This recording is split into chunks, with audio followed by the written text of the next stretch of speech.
تعالیٰ نے جو طرح طرح کی نعمتیں دی ہیں، لیکن ہم لوگوں کو بھی چاہیے کہ اللہ تعالیٰ کا شکر کریں۔ اب صرف کس طرح شکر کرنا ہے اللہ تعالیٰ کے؟ اللہ تعالیٰ نے 5 نمازیں فرض کی ہیں۔ کتنی؟ 5 نمازیں فرض کی ہیں، لیکن ان 5 نمازوں کو تو ہم لوگوں کو بھی چاہیے کہ 5 نمازیں جو ہیں وہ بھی وقت پر ہم پڑھیں گے۔ لیکن برادران اسلام، ابھی عظمت قرآن پر گفتگو ہو رہی تھی، قرآن کی کتنی شان ہے۔ ایک انسان تھا، کیونکہ ٹائم بھی بہت ہے، کم ہے، میں یہ واقعہ آپ کے سامنے پیش کرنا چاہتا ہوں کہ ایک بزرگ تھا، وہ کیا کرتا تھا، یعنی کہ پرانے زمانے کی یہ لکھی ہوئی ہے ایک حقائق۔ وہ انسان کیا کام کرتا تھا، وہ تو دنیا میں بہت مالدار تھا۔ آپ نے یہ بھی سنا کہ کچھ لوگ بہت بڑے مالدار ہوتے تھے، جن کے پاس بنگلے بھی تھے، زمین بھی بہت تھے، لیکن جب لاسٹ کا ٹائم ہوتا، جب اسرائیل علیہ السلام آتا تھا، لیکن ان کے پاس وہ سب کچھ رہ جاتا تھا، ادھر خالی ہاتھ جانا ہے۔ جس انسان کے پاس بھی جتنی بھی پراپرٹی ہو وہ دنیا میں رہ جاتی ہے۔ اس کا نام جو ہے مرحوم کہتے ہیں کہ مولانا مقصود صاحب مرحوم۔ اگر ہم بھی چلے جائیں گے اس دنیا سے تو جانا ہے، ہر ایک نے جانا ہے، لیکن لاسٹ میں کہتے ہیں مرحوم مولانا مرحوم فلانا صاحب فلانا صاحب۔ لیکن وہ شخص جو تھا، جب اپنی زندگی میں وہ زندہ تھا، اس کے 4 بیٹے تھے۔ کتنے بیٹے تھے؟ 4 بیٹے تھے۔ دیکھنا قرآن کی شان، قرآن کی عظمت دیکھو۔ بزرگوں، نوجوان ساتھیوں، جب وہ شخص کیا کام کرتا تھا، بہت مالدار تھا، نوکر وغیرہ اس نے رکھ دیے، بہت بڑا مکان تھا اس کے پاس، 4 بیٹے تھے، لیکن 4 بیٹوں میں سے کیا کیا، یہ بھی آپ نے دیکھا ہوگا کہ جس کے 4 بیٹے ہیں یا 2 بیٹے ہیں، کسی کا ذہن جو ہوتا ہے کم بھی ہوتا ہے۔ کوئی ایسا چلتا ہے اسکول میں، اس کو ڈالو فوری طور پر وہ یعنی کہ 2 دن میں وہ اے سے لے کر زیڈ تک ABC پڑھ لیتا ہے۔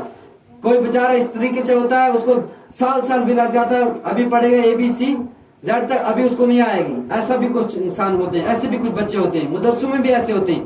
ہر ایک کا دماغ ایک جیسا نہیں ہوتا ہے، لیکن معاملہ یہ ہوا، اس کے پاس بہت بڑی پراپرٹی تھی، لیکن اس نے 4 بچوں کو ڈال دیا اسکول میں۔ اب وہ 4 بچے پڑھنے لگے۔ ہم نہیں کہہ رہے کہ ایجوکیشن کی پڑھائی جو ہے اچھی نہیں ہے، اچھی وہ بھی ہے، لیکن ان میں سے یہ معاملہ ہوا کہ 4 کے 4 بچے جب پڑھنے لگے اسکول میں، کچھ بچے یعنی کہ جو آگے بڑھنے لگے اور ان کی نوکریاں بھی لگ گئی۔ کیا لگی؟ نوکری لگ گئی۔ اب اس کنجوس آدمی نے کہا کہ یار میں ایک کام کرتا ہوں، جو بھی شخص اس کے پاس چلا جاتا تھا چندہ کرنے کے لیے یا کسی غریب کی ہیلپ مانگنے کے لیے، وہ کہتا میرے پاس کچھ نہیں ہے۔ بولتے یار آپ کیوں نہیں دیتے ہو؟ یار آپ کو پتہ نہیں ہے، میں اپنے بچوں کو پڑھاتا ہوں۔ کیا کہا؟ میں اپنے بچوں کو پڑھاتا ہوں، ایک کو میں بناؤں گا ٹیچر، ایک کو بناؤں گا میں ڈاکٹر، ایک کو بناؤں گا میں انجینئر۔ ایک جو ہے کم ذہن والا ہے، اس کو دیکھیں گے کہیں ڈال دیں گے اس کو، لیکن جو کم ذہن والا تھا وہ سوچنے لگا یار اب کیا کروں گا، یہ تو پڑھ نہیں پاتا، اس کو میں کسی دارالعلوم میں ڈال دوں گا۔ کیا بولا؟ بولو سبحان اللہ۔ کہا کسی مدرسے میں ڈال دوں گا، چلو تھوڑا بہت اگر پڑھ لے گا قرآن تو ٹھیک ہے۔ لیکن ٹیچر اپنی جگہ میں ڈیوٹی دے رہا ہے، ڈاکٹر اپنی جگہ میں ڈیوٹی دے رہا ہے، انجینئر اپنا کام کر رہا ہے۔ لیکن جب اسرائیل علیہ السلام آیا سامنے، کہا کہ اب بتا بابا، آپ نے تو دنیاوی ڈگری 3 بچوں کو دے دی، لیکن اس بچے کے ساتھ آپ کم نظری سے دیکھ رہے تھے، اس کو کم پیسے دیتے تھے، یہ مدرسے میں آپ نے ڈالا اور آپ نے سوچا کہ مجھے اس سے کوئی فائدہ نہیں ہے، بعد میں کیا پتا یہ مولانا بن جائے گا، چندہ مانگے گا یا اور کچھ بولے گا، یہ اس سے میں کم ہی نفرت کروں گا۔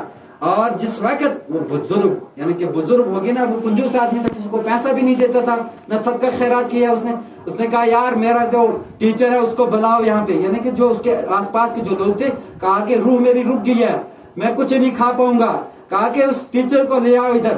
اس نے کہا کہ ابا جان بتائیے، کہا کہ میری روح جو ہے قبض نہیں ہو رہی ہے، میں کیا کروں گا؟ کہا کہ ابا جان ہم کیا بتائیں گے، جو جیسے آپ نے ہمیں علم سکھایا ہے تو میں اس حساب سے دیکھوں گا کیا کروں گا۔ کہا کہ بابا انگلش پڑھے گا، میں انگلش پڑھاؤں گا، اگر کوئی بھی کتاب پڑھے گا دنیاوی کی تو میں آپ کو ابھی پڑھا کے اگر مت اس سے ہو جائے گا۔ کہا کہ پڑھانے لگا تو وہ پڑھ ہی نہیں پایا۔ کہا کہ یار آپ سے بھی کچھ بھی نہیں ہو، نکل جاؤ آپ بھی، ڈاکٹر صاحب کو بولو جلدی آ جائے گا، وہ ڈاکٹر صاحب کچھ علاج کرے گا۔ ڈاکٹر صاحب نے کہا ابا جان میرے پاس بڑے مریض آتے تھے، میں ان کو دوائیاں دیتا تھا، وہ ٹھیک ہو جاتے تھے، لہٰذا میں بھی آپ کو انجیکشن وغیرہ کروں گا۔ کہا کہ کر دے بیٹے، یا اس نے بھی انجیکشن وغیرہ کچھ کیے، لیکن اس سے بھی وہ کچھ فرق نہیں پڑا، کیونکہ روح اس کی اٹکی ہوئی تھی۔ اب رہ گیا تیسرا بیٹا اس کا، کہا کہ اب مجھے بتا، کہا کہ میں ہیلی کاپٹر بناتا ہوں ابا جان، میں بس بناتا ہوں، گاڑیاں وغیرہ بناتا ہوں، میں بہت بڑا انجینئر ہوں، آپ اگر ہوائی جہاز میں آنے والے ہوں گے آؤ میں ٹکٹ کرتا ہوں، آپ کا سفر کرواتا ہوں آسمان پہ۔ کہا کہ نہیں وہ سفر میں نہیں کروں گا, میرے میں اتنی ہمت ہی نہیں ہے, لیکن آپ مجھے یہ کیا بتا رہے. پھر جو چھوٹا لڑکا جو سب سے کم ذہن والا تھا, مطلب چھوٹا تھا یا بڑا تھا, وہ تھا انہی میں سے, ان کا بھائی تھا, ایک حکایت تھی. کہا کہ اب یہ چھوٹا بچہ ہے, کہا کہ ارے تم سب نالائق ہو, تم کیا اس کو انگلش پڑھائیں گے, تم کیا اس کو ہوائی جہاز میں لے جائیں گے, آپ نے قرآن پڑھا ہے. کہا کہ ہمیں والد صاحب نے بتایا نہیں قرآن کا. کہا کہ مجھے کہاں بتایا تھا, پھر آخر میں اس والد صاحب نے مجھے بھیج دیا تھا مدرسے میں, یہ میرے ساتھ نفرت کرتا تھا, مجھے نہیں پیسہ دیتا تھا, بولتا تو کیا کرے گا مدرسے میں, وہاں دال چاول مل رہے ہیں آپ کو, وہ لوگ دیتے ہیں, آپ کو کیا ضرورت ہے.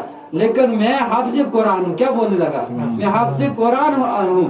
لیکن کہا کہ اس کا علاج کیا ہوگا. کہا کہ ابا جان آپ گھبراؤ مت, ابھی میں دیکھنا آپ کیا ہوگا, ابھی آپ کی روح جو ہے آسانی کے ساتھ نکلے گی. ابا جان مجھے وضو بنانے دو. کہا کہ وضو کو کیا کریں گے. کہا مجھے وضو کرنے دو, جو اللہ تعالیٰ کی مقدس کتاب ہے, قرآن مجید ہے, اس کو مجھے اتارنے دو. یعنی کہ وضو بنا کے جب آیا, اس نے قرآن پاک اتارا, اتارنے کے بعد کھولا اور 22واں پارہ نکالا, جب سورہ یاسین جیسے نکالی, اس نے 3-4 آیتیں پڑھی ٹوٹل, یاسین والا قرآن, انک لمن المرسلین, یعنی چند آیتیں پڑھی, اس کی روح جو آسانی کے ساتھ قبض ہو گئی. یہ ہے قرآن کی شان, یہ ہے قرآن کی عظمت. ہم لوگوں